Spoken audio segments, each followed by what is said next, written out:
highlight. Spotlight. Okay, cool. All right. So team, welcome to the sales training. So I know today is going to be supposed to be about discovery calls, but what we're going to do is we're going to go through just, again, sales training as a whole, because I think giving you guys a step-by-step. So in that course that I told you guys that I'm going to be building, there's going to be like written scripts in there that you guys can literally go in and follow step-by-step exactly what I say directly in there. But I'm going to go through some more sales training concepts. Yesterday, we covered a lot of mindset, a lot of theory, and a lot of stuff that honestly, like Mike, because I know you weren't here yesterday, but a lot of stuff that you probably already know. So yesterday we covered a lot of that. Today is going to be a lot more practical than yesterday. Okay. So in today, what we're going to do is we're going to go through as many of the concepts as possible. If you guys have to leave at any point in time, if this runs for half an hour, stop me. If this runs for 45 minutes, whatever, like, let's just kind of keep it open-ended, but if you guys need to leave, and if there's like too many people that you guys gotta go, then I'll just stop it and then we can stop. We can continue another time. Real quick, let me make sure that okay, yeah, it's connected. Okay, cool. So here's what we're gonna do. We're gonna start off with these principles. So we're gonna go back and we're just going through these right now. So like these are basically my like teaching notes. Okay, so we're gonna go through our sales process. Okay, and this isn't just our sales process. This is just generally like any sales process that you would follow. Okay, and I do want to actually separate each of the steps in the sales process, because I was talking to Mike actually in Penticton when I was in Penticton, like sorry, not even Penticton, Naramata, sorry. Like 2 weeks ago when I was over when I flew there, and we were actually talking about optimizing a machine, right? So a machine by definition, so the leverage of a machine by definition is the inputs and the outputs leverage by definition are the inputs and outputs of a machine.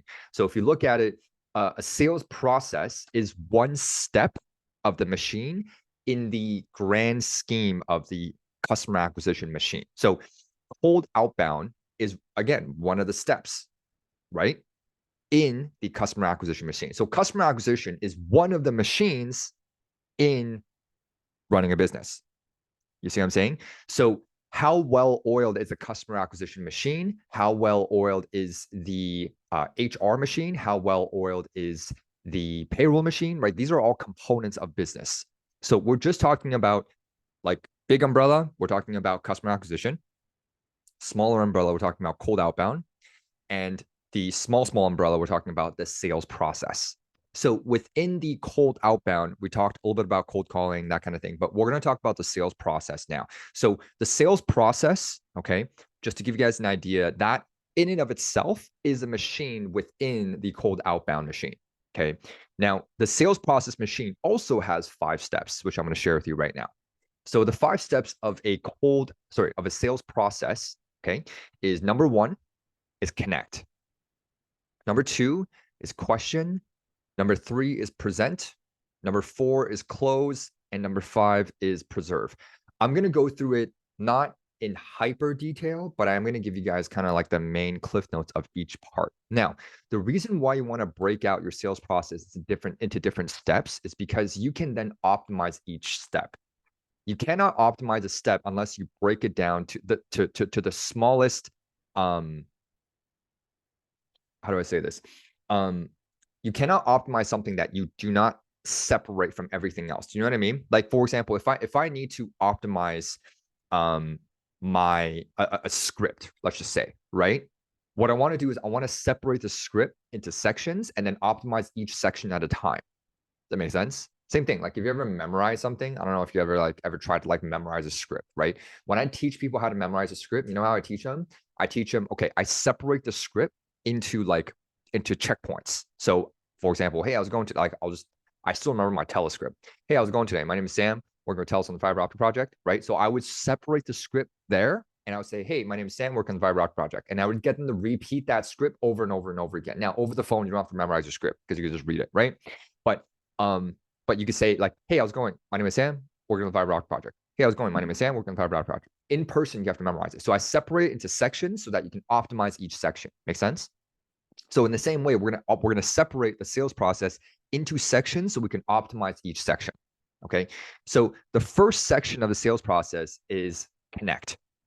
Now, the reason why it's called connect and not like greeting or like blah blah blah blah blah, or like how Cardone talks about like, oh, this is your greeting. Okay. I don't call it greeting, and the reason why I don't call it greeting is because greeting is like you're just saying hi to the customer, right? But you could say hi to the customer and not connect with them. Make sense? Right? It's very important that the first step, the reason why I call it connect is because that's the most important thing.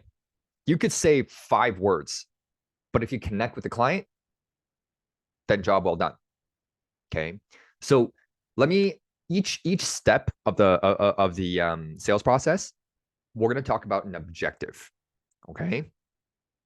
The objective in the connect phase of the sales cycle is very simple.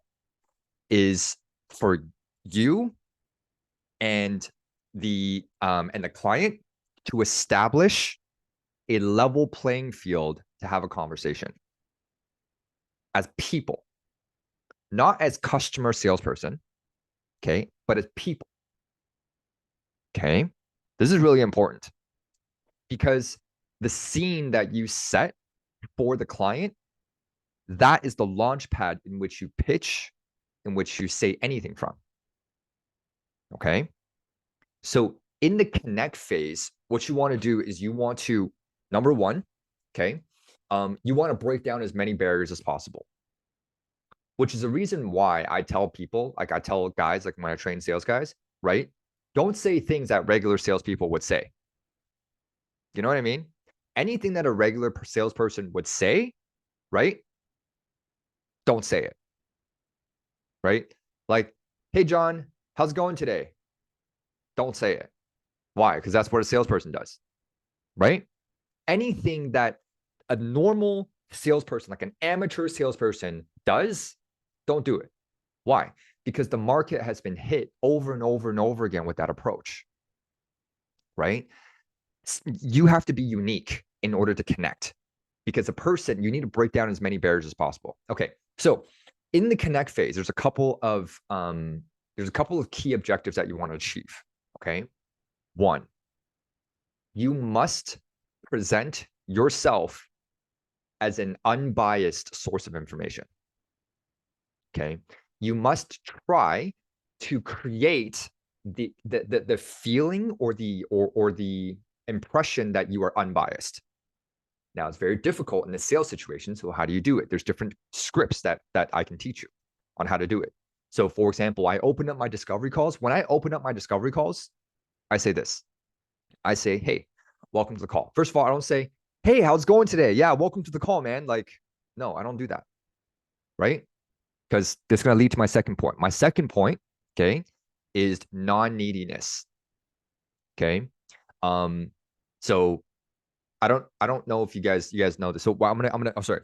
So let's put a bookmark in there. I'm going to talk about non-neediness. Okay. But what I usually say in my discovery calls, first, I don't go like, hey, how's it going, man? Yeah, let's get to it. No, I say, hey, welcome to the call. I'm Sam. And in your case, you would say I'm an agency owner. What we're going to do. So and depends on how you acquire the lead. If it was a referral, then you mention that. If it's not a referral, like, you're a cold caller called them, then you say this. You say, hey, welcome to the call. I know one of my associates gave us a quick call, so for us to connect. So just so you know, I keep these calls super casual. You notice? I say that. I keep these calls super casual. Because to be honest, like my only intention today is just to get to know you a little bit better, to see whether or not we can help you. Okay, if we can help you, great. If we can't help you, it's all good, because we're good at a lot of things. We also suck at a lot of things. So, if the things that you need falls in the range of the things that we suck at, I'll send you somewhere else. Okay. I'll even say something like this. I'll even say something like, because typically, like in our business, we actually have a wait list of between 10 and 15 clients. So if what you need, we really can't help you, I'll tell you straight up, we can't help you. Okay. Because to me, one bad experience with us it hurts us more than one customer that accounts for less than 1% of revenue because we have over 200 clients. Okay. I'll say it. You see, these are things that I say up front. Why? Because this sets the scene. When the customer can view you as an unbiased third party, right?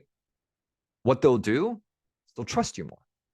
The connect phase is all about trust, right? And one very quick way to develop trust is number one, through your tonality, your authentic, nonchalant, kind of chill personality and your tonality.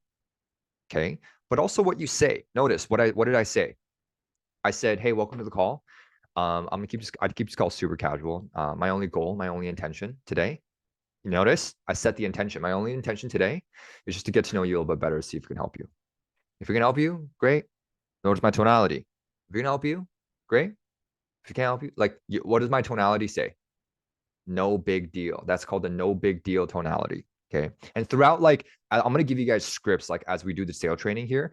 And as we do the scripts, like, you're going to hear me talk about tonality. This is called the no big deal tonality. Okay. If we can help you, great. If we can't help you, it's all good. Look at my face.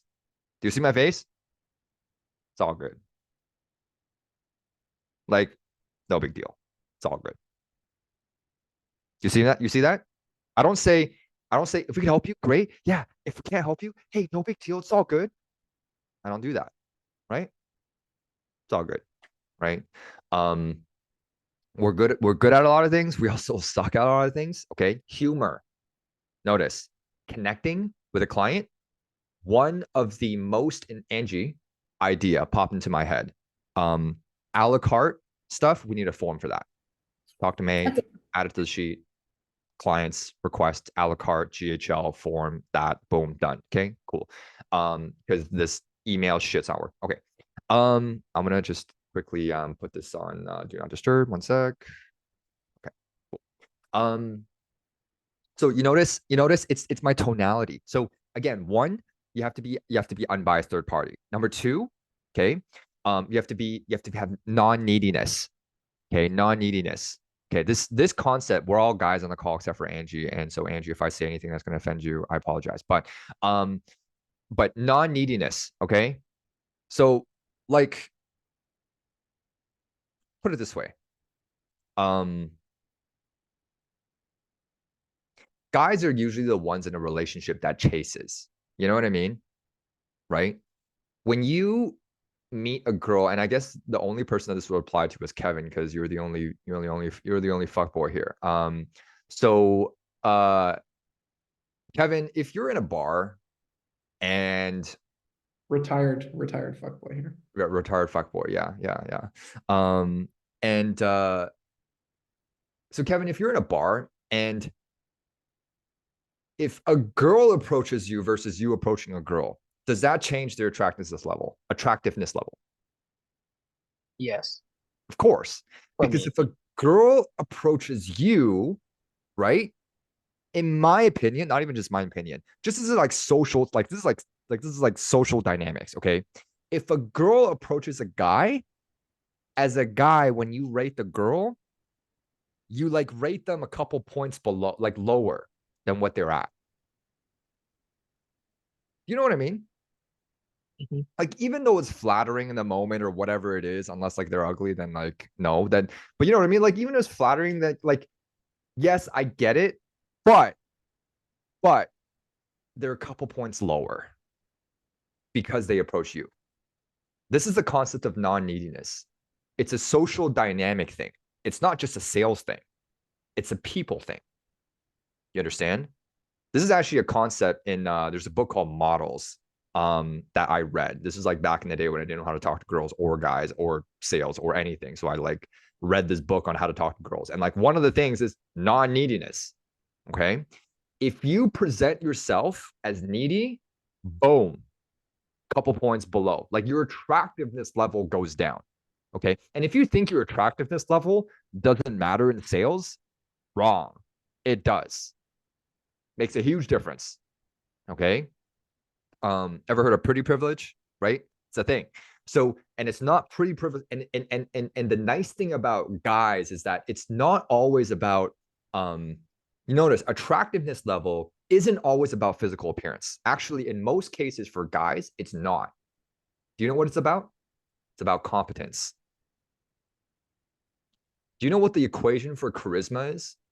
And by the way, let me back up. You know, you ever meet someone that has a magnetic personality? Right? Magnetic personality. What makes a personality magnetic? Charisma. Do you know what the equation for charisma is? Here's the equation for charisma: competence and warmth.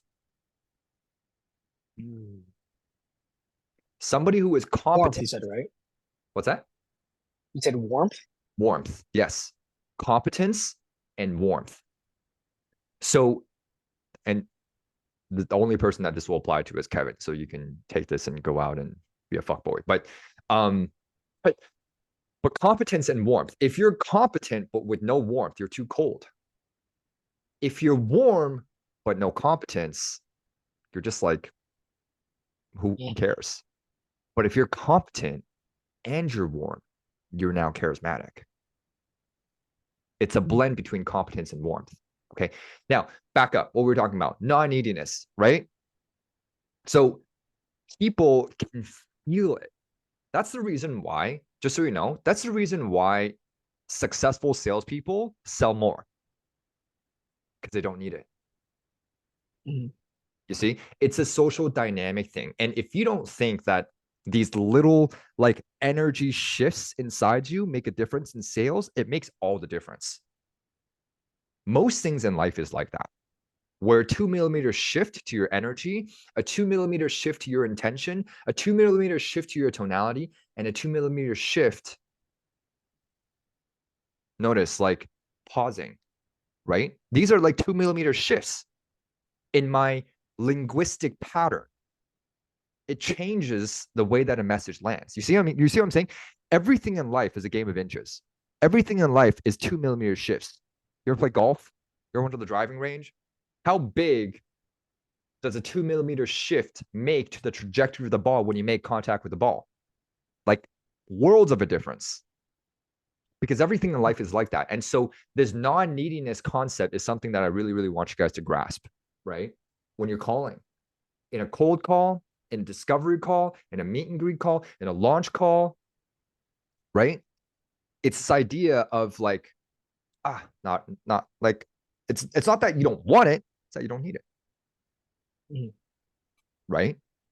And you might say, well, Sam, like, I mean, I'm just getting started. I got no sales, right? I got no sales experience. So how can I be non-needy? Isn't that a little bit like imposter syndrome? Right? Like, what if like I have no sales? And so, because me, I can say this, I can literally tell a client, like you could work with me, you could not work with me. It won't really affect me that much. And I can actually be genuine about it, because like it won't really affect me that much. Right. And so sometimes like you can't lie, you can't say that. So how do you create this sense of non-neediness? Okay. I'll show you. When you have nothing, okay, and you got no sales under your belt, no experience under your belt, okay, the way that you create the feeling of non-neediness is by shifting the focus completely on helping them. Not on, selling them, but on helping them. So you know how like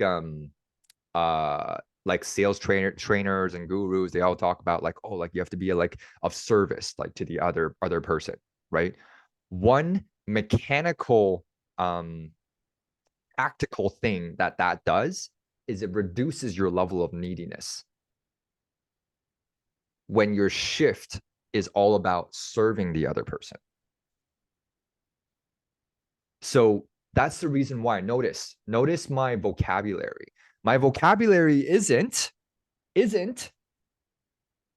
hey, if let's have a call today. If you feel like we can help you, great, we'll get started. If not, then it's all good. We part ways as friends and no big deal.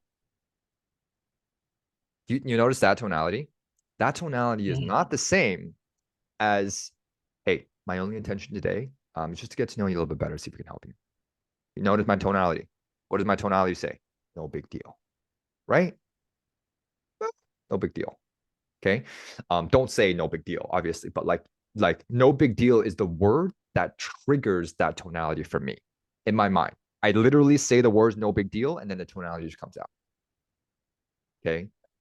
And this is a really important concept, okay, which is that like find a word that represents a tonality and think that word that will trigger the tonality. Okay. This is actually really important in linguistics, and this is something that I discovered. Okay. You know, like accents. You ever try doing an accent?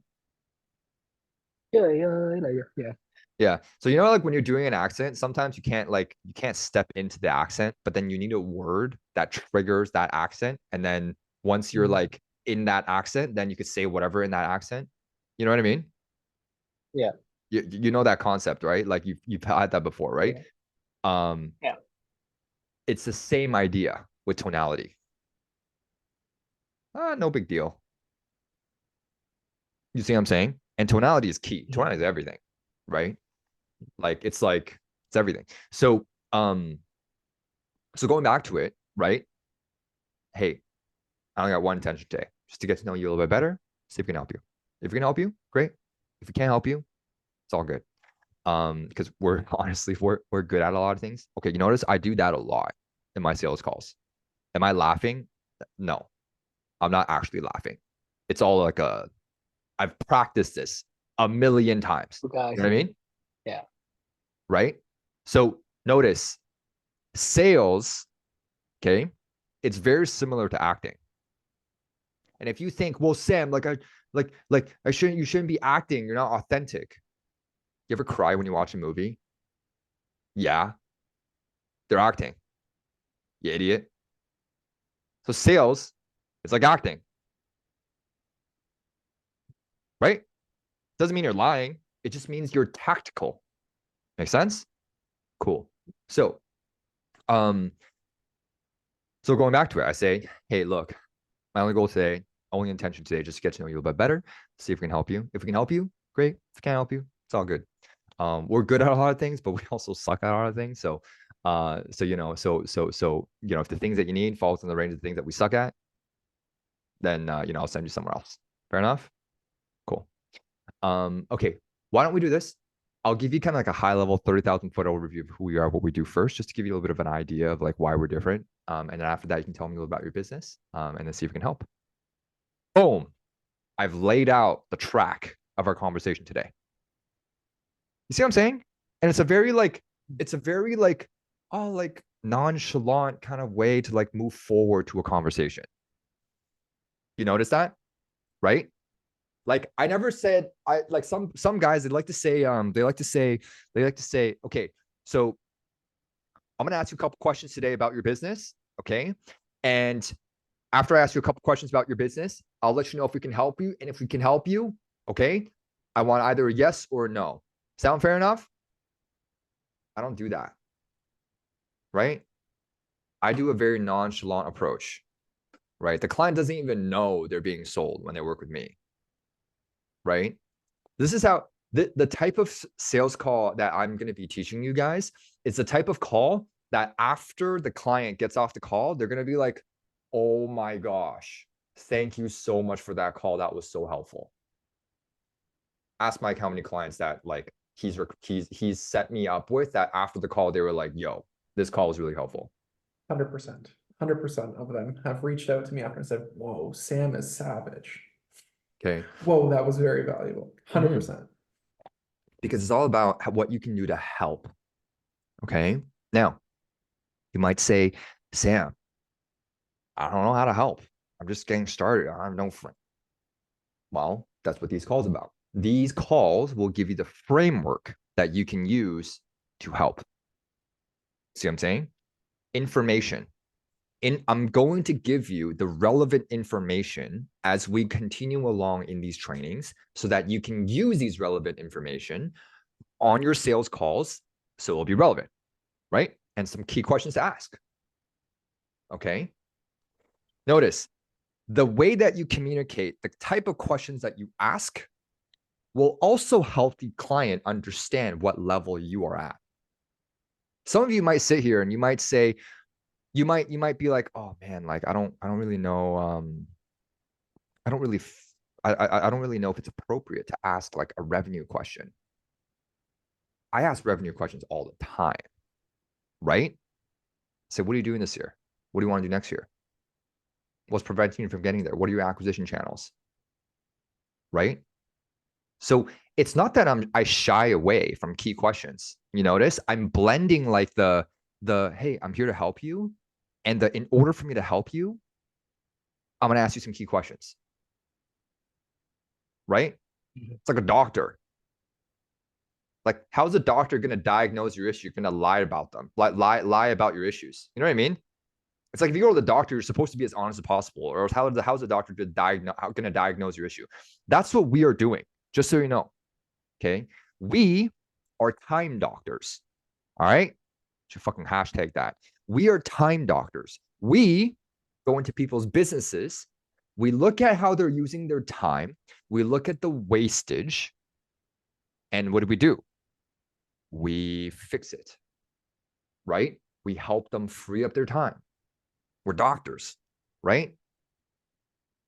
We're not actually doctors, okay, but we're doctors. You know what I mean? We're time doctors, all right? So when you sit down with the client, right, that's the approach.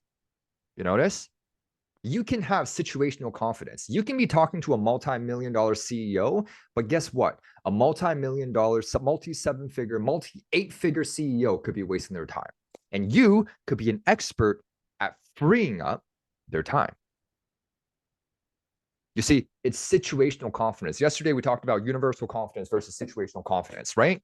Universal confidence is you knowing that you have self-worth, you have self-esteem, that you are a man or woman of your word. That is universal confidence. Situational confidence is when you're talking about something very specific, right? You're talking about like saving time, talking about efficiency, you're talking about automations, talking about whatever. If I talk to you, Kevin, about automations, you can tell me a lot about automations. If I talk to Mike about marketing, Mike can tell me a lot about marketing. If I talk to Miguel about Taekwondo, he is situationally confident in Taekwondo. You see what I'm saying? If I talk to Wilson about dodgeball, he'll tell me everything I know about dodgeball. It's situational confidence. You see what I'm saying? And we can be situationally confident in saving people's time. And that's where you can walk into a call and be an expert, right? Even if you make less money than them. You can make less money than them, but you could be the industry expert on how to help people save time. Right? Okay. So going back to it, connect. Okay. Connect. So the connect phase, what you want to do, establish yourself as an unbiased third party and establish non-neediness. Okay. How do you do it? Your tone, your words, your word tracks in your discovery call. Again, I'm going to repeat it. Okay. Word tracks sound something like this. Hey, thanks for joining the call. I'm Sam. Actually, I did that wrong. You see that what I just said? Hey, thanks for joining the call. Like that's like the I don't care tonality. Like you're just another number tonality. Don't do that. Hey, thanks so much for joining the call. See call versus call, 2 millimeter shifts. Okay. Thanks for joining the call. So I'm Sam, I'm the agency owner. So I keep these calls super casual. And the only reason why is because my only intention today is just to get to know you a little bit better, see if we can help you. If we can help you, great. If we can't help you, it's all good. We're good at a lot of things. We also suck at a lot of things. So, you know, if the things that you need fall within the range of the things that we suck at, I'll send you somewhere else. Okay. Fair enough. Okay, cool. So, why don't we do this? I'll give you a quick high level overview of who we are, what we do, why we're different, just so that you have a little bit of an idea. And then after that, what we'll do is we'll dive in. You can tell me a little about your business, a little about what kind of challenges you're having, what gaps you have, and then I'll tell you if you can fix it or not. Okay, and if we can fix it, great. If we can't fix it, it's all good. Okay, so let me give you a quick rundown. Okay, and then I'll go straight into we're VT members. So we're a virtual talent agency. What we do is we source, hire, train, and manage a remote workforce for North American companies for a fraction of the cost. And then the whole word track there. You're going to have a script for that. You can go through, learn it like the back of your hand. Okay. We're VTMEMBER. We're a virtual talent agency. We source, hire, train, and manage a virtual workforce for North American companies for a fraction of the cost of a North American employee. Everything from data entry, cold calling, appointment setting, graphic design, video editing, web development, anything that you can think of, we do for a fraction of the cost. Now, the biggest difference between us and working with, you see, I have a word track for this. Now I'm going to show you. Don't just say the word track. Obviously, like you create intonations, you slow it down. I can show you how to say all of that. Okay, but I just want to go through the sales process first. Okay, so the first step, okay, connect. Okay. All right. Second step. Okay. So after you go through the introduction, okay. So actually, I'm going to go through the script with you guys right now, just so that you guys can hear it. Okay. So, so here's the script. We're a VTMEMBER. We're a virtual talent agency. What we do is we source, we hire, we train, and we also provide the ongoing management for a remote workforce for North American companies, but for a fraction of the cost. So everything from like data entry to cold calling, appointment setting, graphic design, video editing, web development, operations management, and then notice over here, I will start listing off things that I think they would find valuable based on their industry. Okay. So you already know what they came to the call for, right? Because your cold caller had a conversation with them and they kind of have an idea of what they're coming for. Transaction coordination, calling, whatever, right? Now, as I'm giving them the intro, I will drop little nuggets. Okay. These are called baits. Okay. Conversations. Okay. You want to know, I used to teach this. I teach people how to have conversations. Can you believe it? How to have conversations. The way that you have conversations is baits and jump off points. You know what they are? Baits is exactly what I just said, right? We do data entry, cold calling, appointment setting, graphic design, operations management, right? Executive assistant for, when you have stuff that you don't want to do, the miscellaneous things, right? Web development, right? If they're a realtor, I'll say transaction coordination. So, like doing the paperwork stuff. You see, these are baits. Now, in a regular conversation, what's a bait? Right? What's a bait? Well, for example, if I'm having a conversation with Mike and I go, hey, how's it going today? Or like we're having a conversation, blah, blah, blah. And then he goes, how's your weekend? Or or like, let's just say we haven't connected, right? I'll say something like, yeah, I just got back from Asia. It was like crazy. I'm just trying to fix my jet lag right now. And if Mike didn't know that I went to Asia, guess what Mike's going to do? Ask me about Asia. That's called a bait. Notice? Right? So when you're having a conversation, the way to keep a conversation moving is you drop baits, and your baits become the other person's jump off points. The other person's baits become your jump off points. So what are jump off points? Follow along here. Okay. This is how conversations happen. Okay. And that's why so there's actually 3 points to conversations. Okay. This is just a side module that I'm going to just put in here. Okay. 3 points, three key concepts in conversations. Okay. Number 1 is baits. Number 2 is jump off points. And number 3 is those that control the questions, control the conversation. Okay. You ever like argue with someone?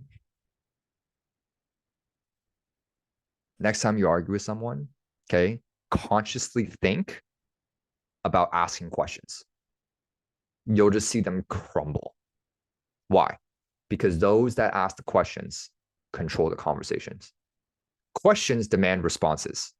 Responses demand brain power, right? So when you ask the questions, the other person has to respond to you. Meaning, when they're responding, it's hard for them to move on. Like they are the one being led, not them leading. Notice. So in a sales conversation, That's why you'll notice I ask a lot of questions to lead them to a conclusion. That is sales, period. I think we just made a new discovery here. Sales is basically you asking a string of questions to lead them down to a conclusion. And sometimes the conclusion is, I don't fucking know. And then when you ask enough questions to make them be like, I don't know, they're like, help me. And then you're like their savior. Hey, that's okay. I got all the answers. Here's what we're going to do. Boom. Right? That's what I do. I go like, there's 6 acquisition channels: cold calling, warm calling, referrals, affiliates, paid media, earned media. Which one is the most effective and which one's the most predictable? You know what most people's answer to that will be? What? Shit. That's a good question. Fuck, I don't know. And you know what you can say? Well, that's pretty important to know. So what we could do is we can start from there. So let's talk about cold calling. Talk to me about, like, are you guys doing any cold calling right now? Boom. And then you're in the conversation. See what I'm saying? Right? So it's all about questions. It's all about leading. So conversation, again, it's this. It's jump off points, baits, and questioning. Okay. So baits are things that you drop that will cause the other person to ask about that thing. That's called a bait in a conversation. A jump off point is something that somebody else says that you can ask a question about. That is a jump off point, right?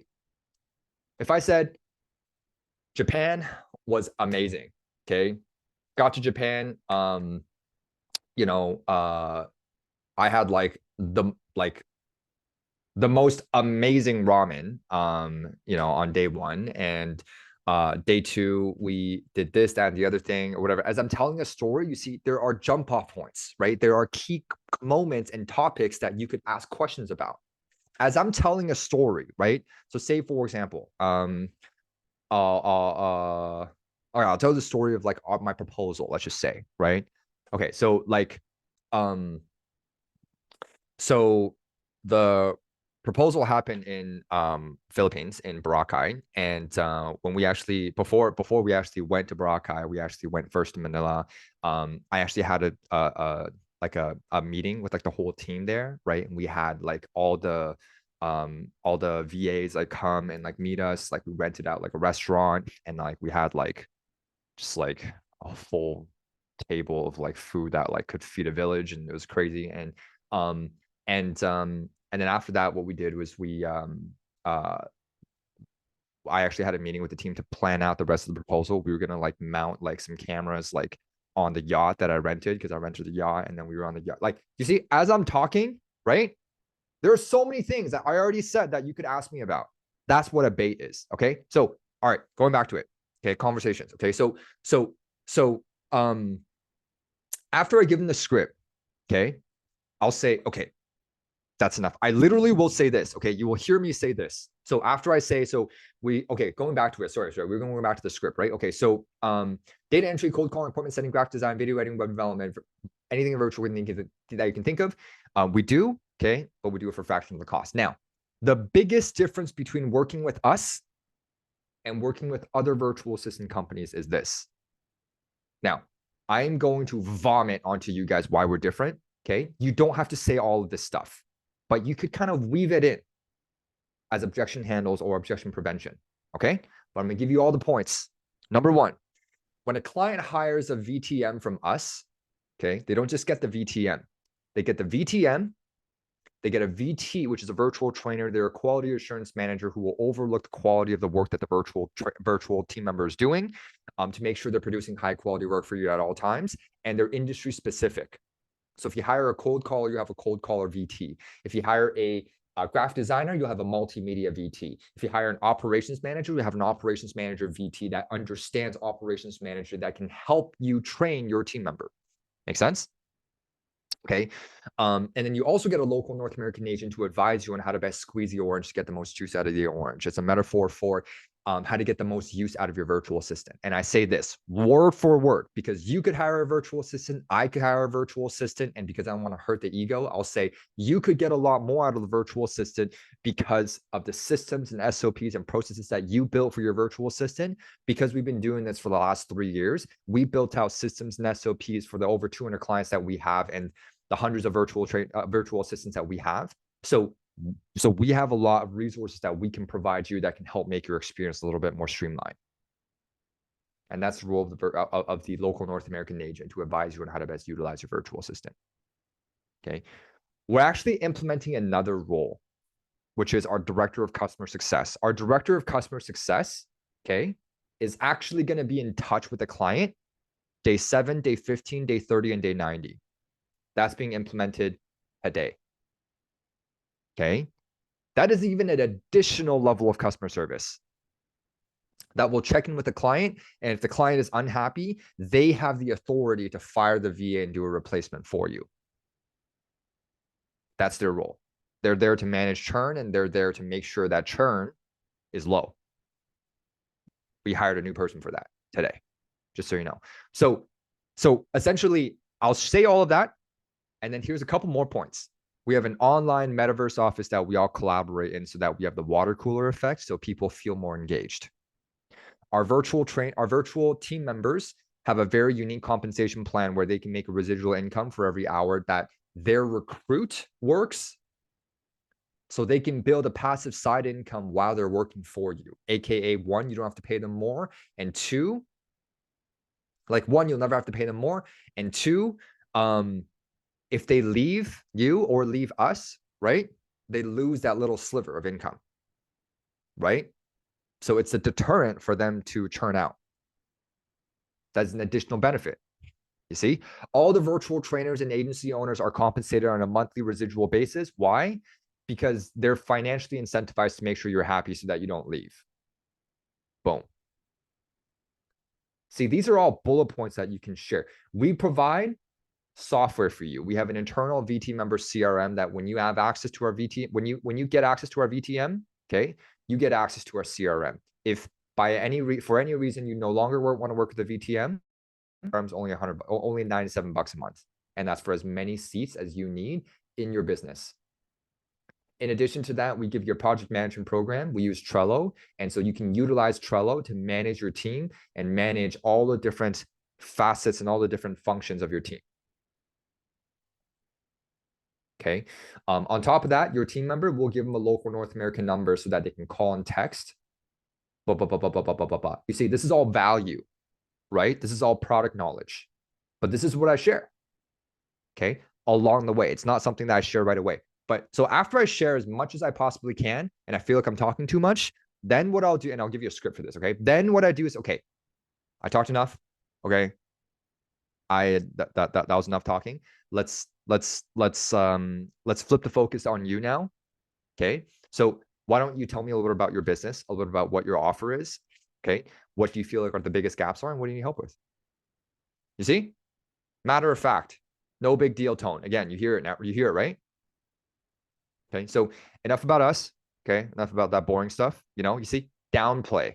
When you downplay yourself, okay, people want to come to your rescue. Okay. Here's like an incredible way to respond to how are you? Do you guys know the way that I respond? Kevin, do you know? If somebody says, how are you? You guys can steal this. This is amazing. I'll give you 2. You ready? Like this is the thing that you could use in everyday language. Okay. Like, for example, if somebody says, how are you? What do you say? Yes. Doing better than I deserve is amazing. Great way to respond to how are you. Why? Because a lot of the times I'll say I'm in a grocery store or whatever. It's like, I'm like, hey, how are you? I'm doing great. How are you? I'm doing better than I deserve. Right? 8 out of 10 people laugh. Exactly. The moment somebody laughs at you or with you, the barrier is like the barrier between you and them gets shrunk so much.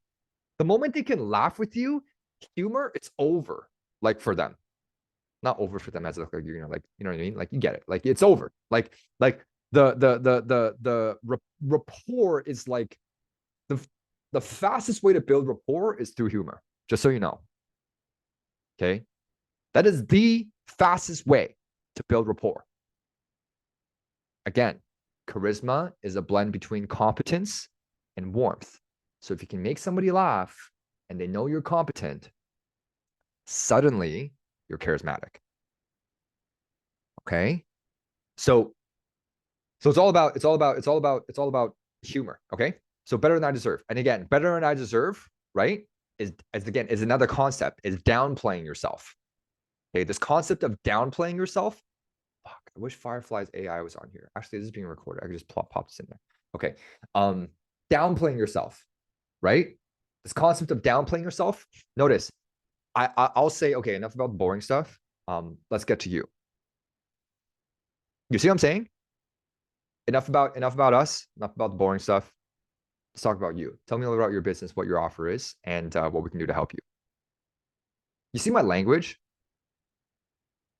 The language is all, we ain't shit. Let's talk about you. What can we do to help you? You hear that? Right? That's so key. It's such a key concept, right? Downplaying yourself, right? Even in calls, I'll say something like, you know, in a cold call, say, you know, but before I get into the boring stuff and who we are and what we do and all the kind of boring stuff, might be appropriate for us to get to know you a little bit better to see whether or not we can even help you, right? So I know you're probably busy right now, so let's set up another time so we can actually sit down and have a chat. Boom. That's how I usually like wrap up the end of a cold call, and I want to get off the call to book an appointment. That's what I'll say. If I'd already had a quick conversation with them, I'll say, you know, but before I get to who we are and all that, you know, what we do and all the kind of boring stuff, might be appropriate for us to get to know you a little bit better, see if we can even help you, right? If we can help you, great. If we can't help you, it's all good. But I know you're probably busy right now, so why don't we set up a time maybe, you know, next week where you have a little bit of time, and then we can sit down and, you know, just hash it out and go through it, right? So I'm downplaying myself. There's power in downplaying yourself, okay? Here's another thing. As I'm explaining, oh, and this is one thing I missed.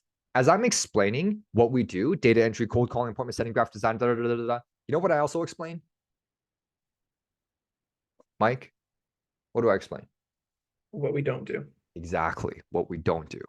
This is like fucking like sales ninja tactic shit, okay?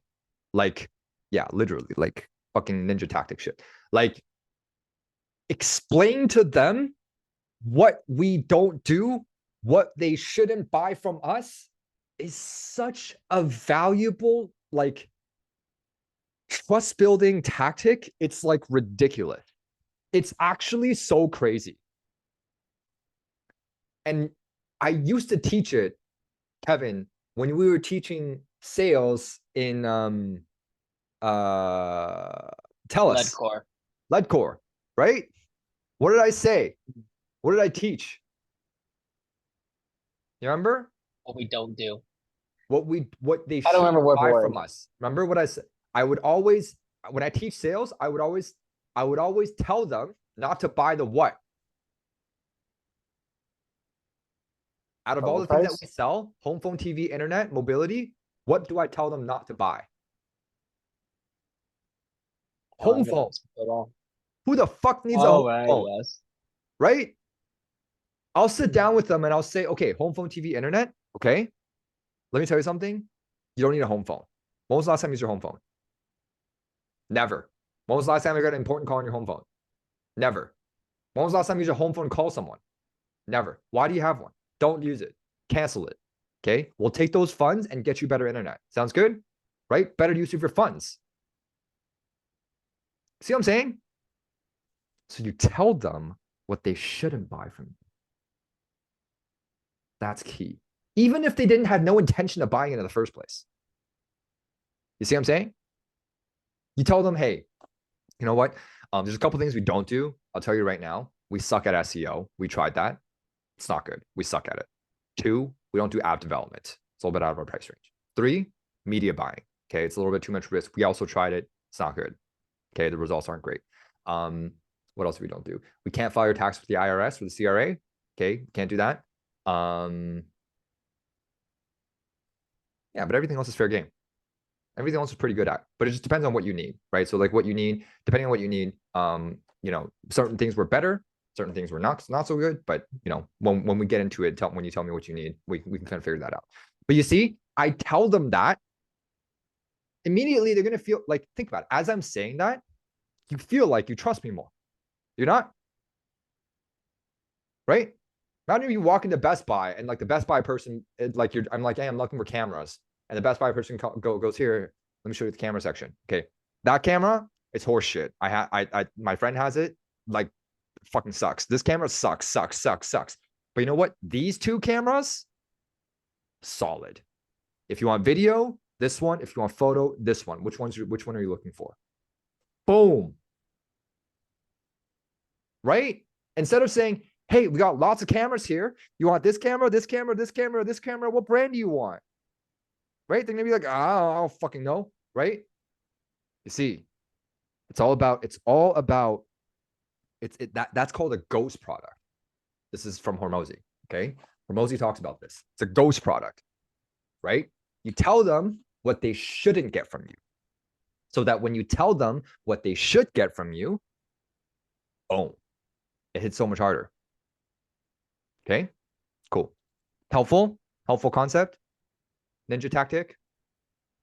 Okay. So then you go to the question, okay? The questioning phase. Okay, you say, hey, great. So enough about us. Downplay. We're shit. Not we're shit, but like we ain't shit. Let's talk about you. Okay. Let's talk about you. And why don't you tell me a little about your business, a little about what you guys need support on. Notice my language, right? What you guys need support on, what we can help you with, right? My tonality, my words are aligned in order to help them. Okay. Side module. Okay. Because by the way, this is the first time this isn't the first time I'm teaching this concept, but this is the first time I'm teaching this concept in a very long time. So I'm going to have side modules that pop up. Okay. So side modules. Okay. Authenticity. Do you want to know what the formula for authenticity is? Like what makes somebody authentic, or look authentic, or sound authentic, or just like what makes somebody authentic? It's actually one word: congruency. What makes somebody authentic is congruency between four things: the music, the song, the dance, and the intention. And these are like frameworks that I built myself. Okay. I'm going to explain to you the music, the song, and the dance, and the intention. Okay. What is it? What is the music? Music is your tonality. It's the intonation of your words. It's your volume, right? It's your whisper. It's the modulation of your words, right? It's, no big deal. Are you sure? Right? Like it's the tonality. Okay, that's the music. The song are your words, and the dance is your body language and your facial expression. So your body language is your body language and your facial expression. Okay. And then the last is your intention. What are your actual intentions in the conversation? Okay. You ever heard of that, the story that Hormozi talks about, where he was like sitting in the back of like this guy, like his frat boy's car, and then he was like chewing chewing tobacco or something. And then basically, anyways, I'll tell the story. So basically he was like sitting in the back of a guy's car he was driving. He had like chewing tobacco, and it was like disgusting. And the girl finds it disgusting, right? And there was like a chick like sitting beside the guy, beside the frat boy or whatever. And then literally like the girl was like, ew, you do chewing tobacco? And then he was like, Alex. He was like turning at Hormozi. Okay. He was like, hey, Alex, lesson. While the girl was there, he's like, lesson. This girl is more attracted to the fact that I don't give a shit than to the fact that I'm chewing tobacco. Okay. There's a point here. Why the heck did I tell that story? What was I talking right before this? What was I saying right before this? Intention. Right. Yes. Because intention is everything. You see, he's authentic because he doesn't give a shit. And his intention is that he doesn't give a shit. And his actions show that he doesn't give a shit. Again, we were talking about the authenticity framework, right? He doesn't give a shit. He acts like he doesn't give a shit. He doesn't not give a shit and act like he gives a shit. He doesn't actually give a shit and acts like he doesn't give a shit. You know what I mean? That's where you get inauthentic people. With like inauthentic people, and there's so many people out there that's like this. They actually really care, but they pretend that they don't care. And you could see right through their bullshit. You know what I mean? So how do you come across as authentic to your clients? Okay. Intention, music, song, and dance has to be congruent. They have to be aligned. You notice? Right? You can't just say your tone, and that's the reason why my tonality is like, okay, so enough about us. Let's get to know you a little bit. Like, why don't you tell me a little about your business? You know, what do you guys, what's your offer? What do you guys need help on? And if we can help you, then we'll go from there. Right? You see? Why? Because my goal is to help them. That's my intention. My intention is to help them, is to serve them. My tonality says it, my face says it, my body language says it, everything says it. So it conveys I'm authentic. Rapport, trust. People trust authentic people. People don't trust fake people. If you see someone who is fake, you'll be like, you're not gonna like in your mind be like, you're fake. Sometimes they're so fake that like Peony, for example, like she's got lots of friends that like, she's just like, oh, they're so fake. Right? People like authentic people. Right? Just like the Alex Ramosi thing. So you want to create trust with your clients, authenticity. So again, I'll give you an example. Okay. I'll just show you one mismatch and you'll be like, and so somebody who's like socially awkward, right, is like, there's authentic, fake, and then there's like socially awkward. Okay. There's like levels to this shit. Okay. So authentic, fake, and then there's like socially awkward. We have a meeting. Customer success role. Conversation. Oh, I see. Okay. Okay. I'll let them handle that actually. Oh fuck! It's on my Zoom. Hang on a sec.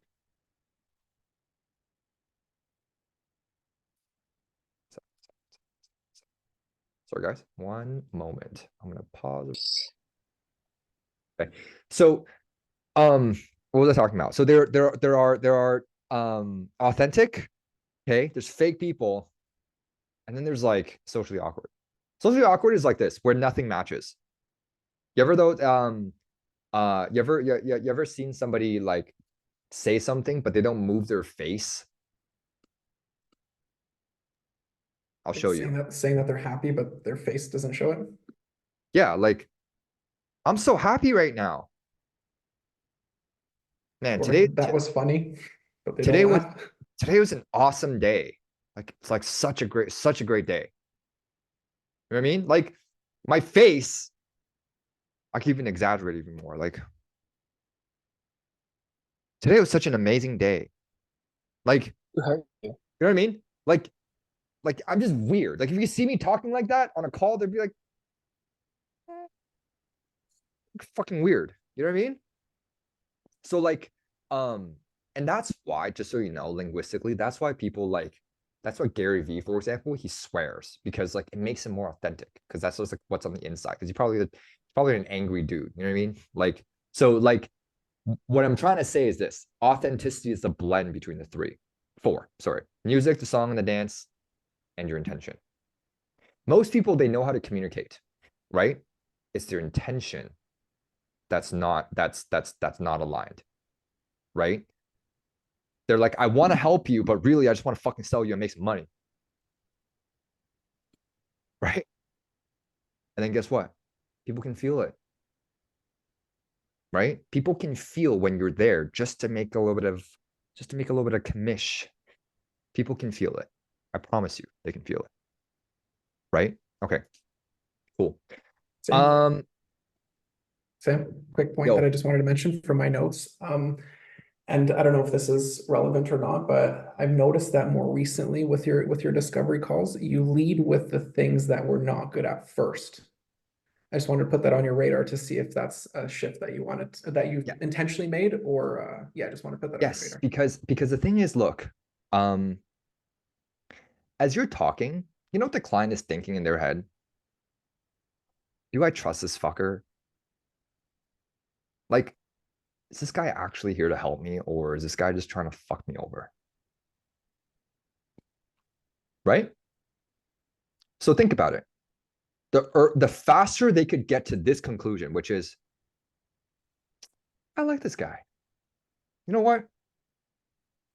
I believe him. I trust him. Even if they don't say it consciously in their mind, right? They're like, yeah, I like this guy. Yeah. Okay. Like, you got some valid points. Yeah, I like him. The faster they can get to that point, the better. Why? Because everything that you say after that point lands better. You see what I'm saying? It lands better. Again, it's like setting up your launch pad to launch the rocket ship. Your message and your pitch and your product is the rocket ship. You have to set the launch pad, right? That's why I use Ghost Product. I say, you know what? This, you shouldn't get this from me. You shouldn't get this from me. But if you want this from me, we're really good at it. You know what I mean? Oh, one objection handle. I did a sale yesterday. So by the way, I did some cold calling yesterday. Okay. Myself. I did 50 calls, 0 appointments, but one person that I talked to who was retiring gave me a referral that I called later on in the evening, and I closed them over the phone. Okay. What industry? Realtor. Okay. And guess what? He was like, bro, if this works, I'm gonna get like 2, 3, 4 guys from you. I'm like, you know what I said? This is a great objection handle. I'm going to share with you right now, and then I'm going to wrap this up because I actually do want to do another meeting, and this one's a little long. I can't believe I've only went through connect today. I didn't even go to question yet. Fuck.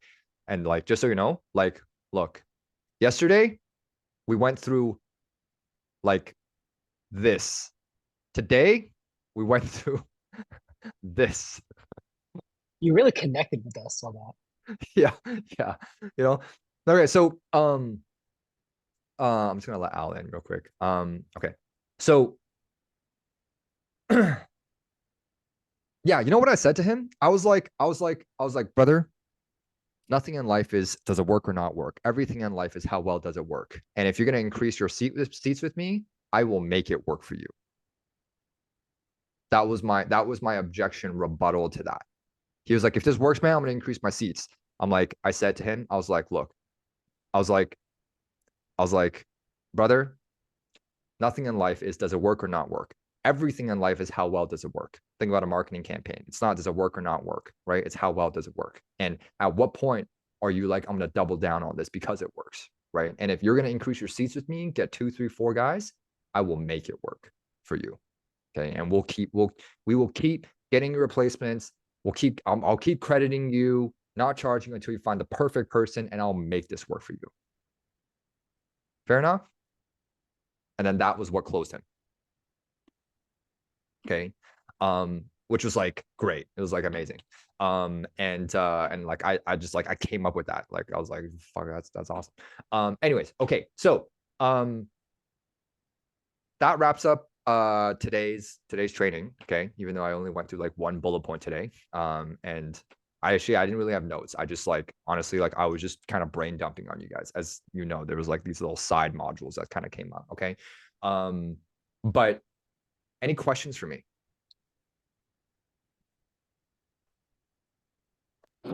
Brother, we're gonna get a recording, right? Of course. Yeah, I'm gonna upload this on YouTube right away tonight, and I'm gonna send this over to you guys. Yeah. Okay. Send out the other one too, the first one, please. Yo, check the agent chat. You don't check the agent chat. If you check the agent chat, you'd know. Brother Bear, I'm checking Sam, my you know what? email, man. No, like this is a personal. Email. Sam, you know what you should really do? You should. I've seen your office. You should actually, to your left of you, or that nook is, you should get like one of those coffee chairs, those big ones, and then set up in a podcast style, so you can repurpose the content with a different background Yeah, and make it look like you're in a podcast scenario. I Good was branding. I want to use your freaking thing where like it can pop it up and I can like Yeah, show like let's get back to that, Kevin, real quick. Let's chat about that yeah, real can you quick. yeah, okay, hold on one sec. You mean Yeah. you mean my